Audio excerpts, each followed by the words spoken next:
The NEXUS-SPX is part of the TITAN Servo family that is micro in size but packed with all the features of the TITAN Servo technology.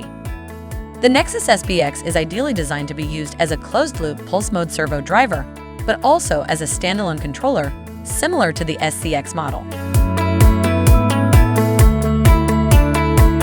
The NEXUS-SPX is 98 by 56 by 25 millimeters. The 2-pin connector is used to supply the power with the voltage range of 24 to 48 volts.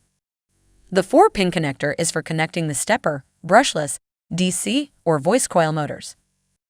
The 12-pin connector is used for the encoder and Hall inputs.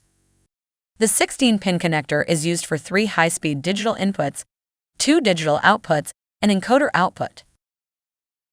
The Mini-B USB connector is used to configure and control the Nexus, and since it uses the virtual serial communication driver, interfacing with all OS types, including Windows, Linux, and Mac, is simple and easy.